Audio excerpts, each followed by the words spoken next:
Asia কাপে ভালো খেলে সাকিব-তামিমের র্যাঙ্কিংয়ে উন্নতি। এশিয়া কাপে ভালো পারফরম্যান্সের পুরস্কার পেলেন তানজিদ হাসান তামিম ও তানজিম হাসান সাকিব। র্যাঙ্কিংয়ে উন্নতি হয়েছে তাদের, তবে ভালো করেও অবনমন হয়েছে লিটন দাসের।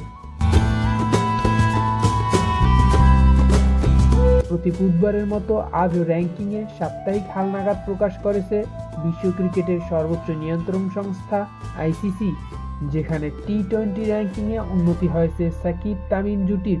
আফগানিস্তানের বিপক্ষে গতরাতে ৩১ বলে ৫২ রানের ইনিংস খেলেন তামিম, যার ওপর ভর করে র্যাঙ্কিংয়ে ৪ ধাপ এগিয়েছেন তিনি। বর্তমানে ৫৬৬ রেটিং পয়েন্ট নিয়ে ৩৫ নম্বরে অবস্থান করছেন। বাংলাদেশের ব্যাটসম্যানদের সবার ওপরেই আছেন তিনি।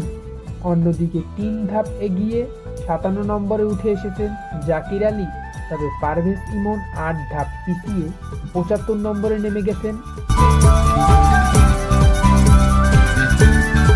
অন্যদিকে বোলারদের তালিকায় ৫ ধাপ এগিয়ে ৪২ নম্বরে উঠেছেন তানজিম সাকিব, ৪ ধাপ পিছিয়ে ১৫ নম্বরে নেমে গেছেন মুস্তাফিজুর রহমান।